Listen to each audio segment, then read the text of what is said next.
Hey folks, I have a really nice 5-string banjo ready to show you today. It's a bit of a special instrument and it's got a backstory to it, so I think I'll play first and then I'll tell you all about it after that.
Yeah, to me it just feels sweet but loud. So yeah, this instrument is built as a copy of an instrument I made for an artist. This banjo design was originally for Steve Varney. Steve plays in a solo project called Kid Reverie, and he also plays banjo and guitar with Gregory Alan Isaacoff.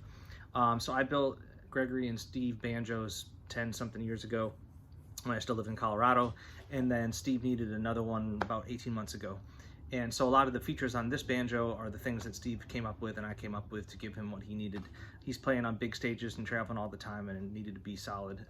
The customer wanted a copy of Steve's instrument, so that's what we got.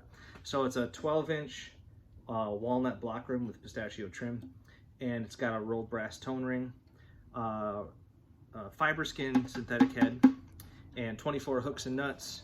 The tension hoop is by Brooks Maston. And it's got the hawktail tailpiece so we can adjust the downward pressure more, which is very nice. And it's got a pistachio fretboard and head plate, a couple spikes up here, and a walnut pistachio neck. Truss rod in there, of course, and the pickup system. So this is a magnetic pickup. I came up with that idea when I was still living in Colorado and touring all the time. I needed a banjo that I could play on rock stages and festival stages and compete with everyone. And it turned out that these little magnetic humbucker pickup gave a cleaner, louder sound than all the piezo ones for the banjo. And so I got one going for Steve, and he really likes it. He plays on big stages all the time, and it's nice to not have to worry about the banjo. So this is a wooden cradle that's clamped onto the dowel stick with a piece of banjo hardware and a shim.